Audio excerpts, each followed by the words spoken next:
Last video हमने आपको दिया था कि आपको जेईई मेंस के अलावा कौन कौन से आपके एग्जाम्स होते हैं, मेजर एग्जाम, जैसे आपका महाराष्ट्र का हो गया, डब्ल्यूजी का हो गया, ट्रिपल आईटी हैदराबाद आपका यूजी के नाम से कराता है, इस तरीके से और भी आपके एंट्रेंस एग्जाम होते हैं। तो कौन कौन से फॉर्म को भरने हैं, अब बहुत सारे आपके एंट्रेंस एग्जाम के फॉर्म के नोटिफिकेशन आपके मोबाइल पे भी आते होंगे, पर सारे फॉर्म आपको नहीं भरने। करना क्या आपको, सिलेक्टेड फॉर्म भर आपको क्या करना है, कॉलेज का फीस स्ट्रक्चर चेक कर लीजिए। अगर फीस स्ट्रक्चर आपके बजट से मैच कर रहा है तभी आप फॉर्म भरें। बहुत सारे बच्चे क्या करते हैं, वीआईटी का फॉर्म भर देते हैं, एसआरएम का फॉर्म भर देते हैं, मणिपाल का भर दिया, बाद में देखते हैं कि फीस नहीं दे पा रहे हैं। अगर आप फीस अफोर्ड नहीं कर सकते हैं किसी कॉलेज की, वैसे तो वीआईटी में अगर कैटेगरी 1 में आप जाते हैं तो बहुत अच्छी बात है, कम फीस में काम चल जाएगा। लेकिन अगर आप फीस अफोर्ड नहीं कर सकते हैं तो करना क्या है, आपको फॉर्म नहीं भरना है। वो सिलेक्टेड फॉर्म भरिए जो मेजर आपके एंट्रेंस एग्जाम होते हैं, किन किन के फॉर्म आपको फिल करने हैं। बहुत सारे ऐसे आपके पास फोन आएंगे, बहुत सारे आपके पास ऐसे मैसेज आएंगे कि ये वाले कॉलेज में एडमिशन स्टार्ट हो गया है, यहाँ पे कंप्यूटर साइंस खत्म होने वाली है, यहाँ पे अपना जो है ये वाला ब्रांच अपना सिक्योर कर लो। ऐसी बहुत सारी चीजें आपको तरह तरह की आपको मार्केटिंग के थ्रू आपको जो है स्कीमें बताई जाएंगी, और बहुत सारे बच्चे स्कीम का शिकार बन भी जाते हैं, पर आपको नहीं बनना है। करना क्या है, सबसे पहले आपको क्या करना है, परसेंटाइल अपना चेक करना है। मान लीजिए आपको परसेंटाइल आ गया 95 या 96 या 97 या 99 आ गया। अब तो इसमें से कोई परसेंटाइल अगर आपका आ रहा है, मान लीजिए किसी बच्चे का 85 आ गया या 80 आ गया या 81 आ गया, जो भी परसेंटाइल आपका आ रहा है, अभी क्या आएगा, केवल परसेंटाइल आएगा, रैंक नहीं आएगी। रैंक कब बनेगी, रैंक बनेगी आपकी अप्रैल वाले एग्जाम के बाद। जब आपका अप्रैल वाला एग्जाम हो जाएगा, रिजल्ट आ जाएगा, और उसके बाद आपका क्या बनेगा, रैंक बनेगा। अब जिन बच्चों का 2500 के अंदर पोजीशन बन जाएगी वो क्या करेंगे, एडवांस के लिए क्वालिफाई हो जाएंगे, और वो बच्चे इस बार 18 मई को क्या देंगे, एडवांस का पेपर देंगे, जो कि आईआईटी कानपुर कंडक्ट करवा रहा है। ठीक है, लेकिन अभी उन बच्चों को क्या करना है जो क्वालिफाई नहीं हो पाएंगे या जिनका परसेंटाइल लो हो रहा है। करना क्या है, आपको करना यह है कि सबसे पहले अपना एंट्रेंस एग्जाम के फॉर्म भर दीजिए। देखिए ये तो रहे आपके एंट्रेंस एग्जाम, ये तो रहे आपके एंट्रेंस एग्जाम, ये रहे आपको। यहां मैं बता देता हूं आपको, मैंने बताया था एमएससीटी का भरना है, ठीक है, कॉमेड के का आपको भरना है, कॉमेड के कर्नाटक के लिए होता है, डब्ल्यूबीजे कोई फंडामेंटल राइट है जादवपुर यूनिवर्सिटी ऑफ कलकत्ता के लिए। उसके बाद यूजीडब्ल्यू, यहां फीस मैटर ही नहीं करता, भर दो। यहां पे जाने के और भी तरीके हैं, लेकिन और करना क्या है आपको, इसके बाद नेशनल फॉरेंसिक एप्टीट्यूड टेस्ट आपका होता है, इसका कर देना है। उसके बाद आपका यहां भी फीस मैटर नहीं करता है, बिट सेट का आप भर दो। ठीक है, ये बिट्स प्लानिंग हैदराबाद और गोवा के लिए होता है, दुबई में इनका एक कैंपस है। ये मेजर एंट्रेंस एग्जाम है। सीयूटी का दे दो, सीयूटी में भी सेंट्रल यूनिवर्सिटीज आपकी आ जाती हैं। अगर नेक्स्ट का फॉर्म भर देना, नेक्स्ट बहुत अच्छा चल रहा है इस समय, रिसर्च के लिए होता है, एमएससी 5 ईयर, और आइजर एप्टीट्यूड टेस्ट आप कर देना। ठीक है, ये आप कर दो मेरे हिसाब से। ये देख लो, अगर रिसर्च में जाना चाहते हो तो रिसर्च का भी कर दो, अदरवाइज ये वाले फॉर्म तो मेरे हिसाब से आपको भरने ही चाहिए। कि जेईई मेंस की रैंक से बताओ, जेईई मेंस की रैंक को हम कैसे यूटिलाइज कर सकते हैं बेटर वे में, और इससे हमको क्या अच्छा मिल जाएगा। हमारा 50% आया हुआ है, हमारा अगर मान लीजिए 90 आया हुआ है, तो देख बात कर लेते हैं। यहाँ पे देखिए 90 से बात करते हैं, 95 से लेकर के और 90 तक बात करेंगे आज हम। ठीक है, नेक्स्ट वीडियो में बात करेंगे इसके बाद वाला। इसके बीच में बच्चों अगर आपका परसेंटाइल आ रहा है, या मान लीजिए आपका आ रहा है 90 से लेकर के और 80 के बीच में आ रहा है, ये जो हम बात कर लेते हैं क्या करना है बच्चों को। सबसे पहले क्या करना है, आईपीओ दिल्ली का फॉर्म आ गया है। किसका, आईपीओ दिल्ली का फॉर्म आ गया है, जिसको बोलते हैं जीजीएसआईपीओ दिल्ली। इसका फॉर्म आ गया, भर दीजिए। 2500 रुपए के आसपास का फॉर्म रहता है, 2 फेज में फॉर्म भरा जाएगा। पहले 1000 का रजिस्ट्रेशन होगा, बाद में 1500 जाएगा आपका। ठीक है, बहुत जबरदस्त कॉलेज है। कौन कौन से हैं, यूएसआईसीटी है, यूएसएआर है, एमएआईटी है, एमएसआईटी है, भगवान परशुराम है, भारतीय विद्यापीठ है, एचएमआर है, और गुरु तेग बहादुर है। ये कॉलेज है बेस्ट जो यहाँ पे आपको मिल जाते हैं। इसके अलावा विवेकानंद इंस्टीट्यूट करके एक बना हुआ है प्रोफेशनल स्टडीज का, वो भी आपको मिल जाता है। ये आपको भरना है।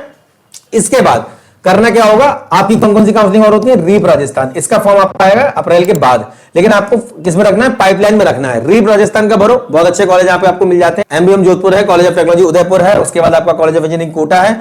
देन इसके बाद आपका आता है यूपी टेक। क्या आता है, यूपी टेक। यूपी टेक में क्या क्या मिल जाता है, आईआईटी लखनऊ है, वीआईटी झांसी है, केनेडी सुल्तानपुर है, उसके बाद आपका यूपीटीटी कानपुर है, एआईटीएच कानपुर है, उसके बाद आपका सीएसजीएम है, देन उसके बाद आपका लखनऊ यूनिवर्सिटी है, शकुंतला देवी मित्रा है, ऐसे डीडीयू आपका गोरखपुर है, और प्राइवेट में आपका जेएसएस है, गलगोटिया है, अजय कुमार गर्ग है, काइट है, जीएल बजाज है। इस टाइप के कॉलेज हैं जो आपको मिलेंगे यूपी टेक काउंसलिंग। उसके बाद आपका आता है कौन सा, जैक दिल्ली। अब जैक दिल्ली में बेटा इस रैंक पे कोई अच्छा ऑप्शन तो मिलेगा नहीं, मतलब ब्रांच अच्छे नहीं मिल पाएंगे, लेकिन फिर भी स्पॉट राउंड के आप वेट कर सकते हो। किसका, स्पॉट राउंड का। उम्मीद नहीं छोड़नी है, स्पॉट राउंड में जाओगे तो डीटीयू के अंदर, एनएसयूटी के अंदर, या डीएसयू करके है, या फिर जो गर्ल्स का कैंपस है कौन सा, आईजीडीटीयू, यहाँ पे आपको जो है मैकेनिकल, प्रोडक्शन, बायोटेक जैसी ब्रांचेस आपको आराम से मिल जाएंगी, अगर इसके बीच में आप स्टैंड कर रहे हो स्पॉट राउंड में। वैसे नहीं, स्पॉट राउंड की बात कर रहा हूं, जैक चंडीगढ़ की काउंसलिंग नहीं, बाद में वेट करना पड़ेगा।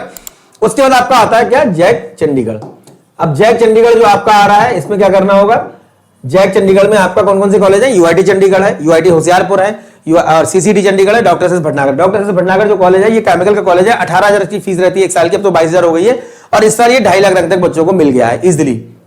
इसके बाद आपकी काउंसलिंग आती है एमपीडीटी की। किसकी आती है, एमपीडीटी की काउंसलिंग आती है। अब एमपीडीटी में क्या क्या कॉलेज है? जबलपुर इंजीनियरिंग कॉलेज है, एसजीसीटी इंदौर है, एमआईटीएस ग्वालियर है, डीवीबी इंदौर है, एलएनसीटी है, जेएनसीटी है। इसके अलावा आपका जो है रुस्तम जी इंस्टीट्यूट ऑफ टेक्नोलॉजी है। इसके अलावा आपका उज्जैन इंजीनियरिंग कॉलेज है।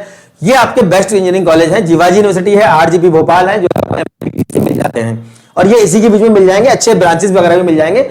उसके बाद आपकी आती है उत्तराखंड काउंसलिंग। अब उत्तराखंड काउंसलिंग में कौन कौन से कॉलेज बच्चों आते हैं? यहाँ पे आता है आपका college of technology Pantnagar agriculture university का कैंपस है। उसके बाद जीवी पंत कॉलेज पौड़ी गढ़वाल, डब्ल्यूआईटी देहरादून, ऐसी स्टाफ के कॉलेज है। प्राइवेट में बहुत सारे कॉलेज यहाँ पे, लेकिन जो बेस्ट है मैंने आपको बता दिए। अब यहाँ पे आता है रीप में कौन कौन से कॉलेज है, मिस कर गए थे। एमबीएम जोधपुर है, कॉलेज ऑफ टेक्नोलॉजी उदयपुर है। उसके बाद प्राइवेट में एसकेआईटी है, जेईसीआरसी है, आर्या है, पूर्णिमा है, एपेक्स है। ये अच्छे कॉलेज है यहाँ पे जो हमें मिल जाते हैं। इसके बाद हमारी कौन सी काउंसलिंग है? एचएसटीईएस हरियाणा, एचएसटीईएस हरियाणा। यहां पे हमको मिल जाता है वाईएमसी फरीदाबाद, दीन Bandhu Chhoturam, Guru Jambheshwar university, Chaudhary Devilal engineering college Sirsa, बहुत कम फीस का कॉलेज है, कुरुक्षेत्र यूनिवर्सिटी, गुरुग्राम यूनिवर्सिटी। ये सब कॉलेज है जो हमको यहाँ पे मिल जाते हैं। इसके बाद हमारी एक काउंसलिंग और होती है, देखिए कौन सी काउंसलिंग हमारी है। इसके अलावा कुछ इंडिविजुअल काउंसलिंग हमारी होती है। देखिए एसबीटी के बाद अपना फॉर्म अलग से निकालेगा, ठीक है। ये आपको आराम से इसके बीच में अगर आ रहा है तो मैकेनिकल है, इलेक्ट्रिकल है या केमिकल है, ये ब्रांचेस आपको मिल जाएंगी। ट्रिपल एम गोरखपुर अपना फॉर्म निकालेगा। ट्रिपल एम यूटी में हो सकता है आपको और अच्छे ब्रांचेस मिल जाए इसके बीच में। इसके बाद आपका कॉलेज आता है आरजीआईपीटी, ये है अमेठी जेएस के अंदर। यहां पे भी आपको अच्छे ब्रांचेस मिल जाएंगे इसके बीच में अगर आ रहा है। और एक फॉर्म आपका आता है जेपी नोएडा का, यहां पे भी आपको सेक्टर 62 मेन कैंपस में आराम से अच्छा ब्रांच मिल जाएगा इसके बीच में अगर आ रहा है। ये मेजर काउंसलिंग्स हैं जो आपकी जेईई मेंस के बिहाफ पर होनी है अपार्ट फ्रॉम एंट्रेंस एग्जाम। ये तो होगा एंट्रेंस एग्जाम, ये हो गई मेजर काउंसलिंग्स आपकी जिनके फॉर्म आपको भरने हैं, ठीक है। मेरे हिसाब से कब भरने होंगे आपको? ये कुछ फॉर्म आपके आने लगेंगे परसेंटाइल निकलने के बाद, और कुछ फॉर्म आपके मेजर जो फॉर्म है ये आपके आएंगे कब आएंगे? आपका अप्रैल वाला एग्जाम के बाद। हो सकता है अप्रैल वाले एग्जाम के टाइम पे आप सब लोग घर पे हो, कोचिंग से चले गए हो, आपका कोर्स खत्म हो गया हो, आपका एडवांस की तैयारी आप कर रहे हो, लेकिन इन सबकी डिटेल कैसे मिलेगी? इन सारे काउंसलिंग की डिटेल कैसे मिलेगी? अब जैसे मान लीजिए किसी बच्चे का 90 से 80 परसेंटाइल के बीच में है आपका, तो ठीक है, तो ये आप मान के चलो कि इस परसेंटाइल पे भी आप इन्हीं सब काउंसलिंग में अप्लाई कर सकते हो। अंतर इतना आएगा, मान लीजिए कोई 80 परसेंटाइल वाला बच्चा अगर अप्लाई करता है हरियाणा के अंदर, ये आपकी काउंसलिंग है हरियाणा की, इसको वाईएमसी फरीदाबाद में मिल जाएगा प्रोडक्शन या मैकेनिकल या सिविल। और अगर कोई मान लीजिए अप्लाई करता है 93 वाला, तो उसको यहाँ पे इलेक्ट्रॉनिक्स एंड कम्युनिकेशन मिल जाएगा। इतना डिफरेंस आता है। इन सब काउंसलिंग का ब्यौरा कैसे मिलेगा? इन सब काउंसलिंग के फॉर्म कब आते हैं, इनकी डेट, इनका अपडेट, इनका फॉर्म का फीस क्या रहता है, कब अप्लाई करना है, किस तरीके से अप्लाई करना है, किस राउंड में अप्लाई करना है और किस राउंड तक हमें वेट करना है, हर एक चीज हमने पूरा पीडीएफ में ईबुक को बना दिया है। गूगल डॉक्स फॉर्म बच्चों दिया हुआ है, किस पे? लिंक में दिया हुआ है डिस्क्रिप्शन बॉक्स में, इसमें जाकर के फॉर्म भर दीजिए। एवरी संडे, हर संडे को क्या करेंगे हम लोग? गूगल मीट करेंगे। गूगल मीट के माध्यम से बच्चों को गाइड करेंगे, सब समझाएंगे। अगर उनको कुछ चीजें डाउट है, कुछ भी चीजें पूछ सकते हैं, क्योंकि फोन कॉल पे एक बच्चे से इतना बात नहीं कर सकते हैं, लेकिन गूगल मीट में 100 बच्चों को ऐसा कनेक्ट करके बात कर सकते हैं। ये क्या करना है? संडे को संडे होगा 7 बजे से 9 बजे के बीच में गूगल मीट होगी, इसमें आ सकते हैं या फिर दिए गए नंबर पर संपर्क कर सकते हैं।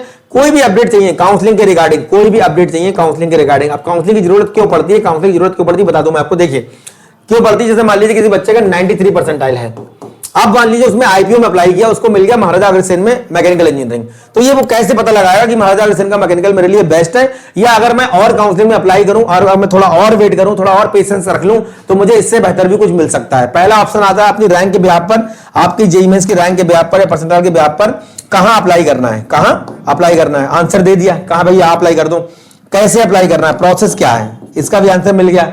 तीसरा है कब अप्लाई करना है, और अगर ये सब हो जाता है तो लास्ट में जो मिल गया ऑप्शन, मान लीजिए महाराजा अग्रसेन में या मान लीजिए एमबीएम जोधपुर में आपको मैकेनिकल मिला 92 93 पे, कैसे पता लगाओगे कि एमबीएम जोधपुर का मैकेनिकल जो है वो आपके लिए बेस्ट है या फिर इससे बेहतर भी कुछ ऑप्शंस मिल सकते हैं। जैसे मैंने अभी आपको बताया ना, लास्ट ईयर 14 लाख रैंक पे यूआईटी चंडीगढ़ के अंदर बायोटेक इंजीनियरिंग मिला है, 80,000 रैंक पे ट्रिपल आईटी मणिपुर में सीएस मिला है, 1 लाख रैंक तक आराम से बच्चों को मिल गया है यहाँ पे इलेक्ट्रॉनिक्स एंड कम्युनिकेशन। तो भैया रैंक कोई खराब नहीं होती है, और कई सारे ऐसे भी बच्चे हैं जो क्वालिफाई नहीं कर पाते हैं एडवांस के लिए, उसके बावजूद भी बहुत बेहतर कॉलेज में पहुंच जाते हैं। उनको डीटीओ मिल जाता है, एचबीडीओ मिल जाता है, ट्रिपल एम मिल जाता है, बी के अंदर जबलपुर इंजीनियरिंग कॉलेज मिल जाता है, वाईएमसी फरीदाबाद मिल जाता है, आरजीआईपीटी मिल जाता है, ऐसे बहुत सारे कॉलेज, एनएफएटी मिल जाता है। बताइए स्पोर्ट राउंड में ये बच्चों को मिल जाता है। नेशनल फॉरेंसिक साइंस यूनिवर्सिटी जो आपकी बनी हुई है, national fire safety institute Nagpur के अंदर बना हुआ है, मिनिस्ट्री ऑफ होम अफेयर्स का कॉलेज है।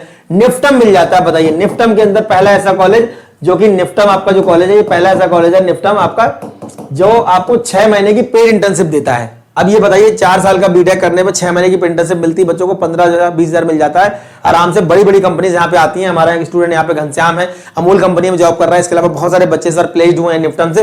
तो ऐसे बहुत सारे ऑप्शंस हैं, बच्चों को ऑप्शंस पता नहीं होते हैं। लास्ट में जो उनको हाथ में मिल जाता है उसको वो एक्सेप्ट कर लेते हैं। तो मैं बार बार बोलता हूं मल्टीपल ऑप्शन लेके चलो, मल्टीपल एंट्रेंस एग्जाम के फॉर्म जो मैंने बताए हैं, ज्यादा नहीं जो बताए उनको कम से कम अपने पाइपलाइन में रखो। रैंक आपका जो भी परसेंटाइल आने वाला है उसके भी पर मल्टीपल काउंसलिंग में अप्लाई करना है। रैंक 50,000 हो या 5 लाख हो, मिनिमम कम से कम आपको 5 से 7 काउंसलिंग में अप्लाई करना चाहिए, ताकि at the time of reporting जब आपके हाथ में लेटर आ रहे होंगे, अपने अलॉटमेंट लेटर जब आ रहे होंगे, तो देखो भाई क्या बेटर मिल रहा है, और बेहतर में से उन बेहतर में से भी एक बेहतर आप चूज कर लीजिए, और उससे आपको क्या होगा, एक ड्रीम कॉलेज आपको मिल जाएगा। इंजीनियरिंग की जर्नी 4 साल की होती है, बहुत सारी चीजें हैं, काउंसलिंग के अलावा भी बहुत सारी चीजें हम लोग बच्चों को गाइड कर रहे हैं, डिफरेंट कॉलेज में जाकर के बच्चों को गाइड कर रहे हैं, इंटर्नशिप के लिए, स्कॉलरशिप के लिए। तो आगे हम लोग गाइड करते रहेंगे, इस तरीके से जुड़े रहेंगे, चैनल पे बने रहिए, सब्सक्राइब कर लीजिए, लाइक करिए और दोस्तों को शेयर करिए, जिससे कि आने वाली वीडियो लगातार आपको मिलते रहे। नेक्स्ट वीडियो मिलेंगे अच्छे टॉपिक के साथ, तब तक धन्यवाद, थैंक यू वेरी मच।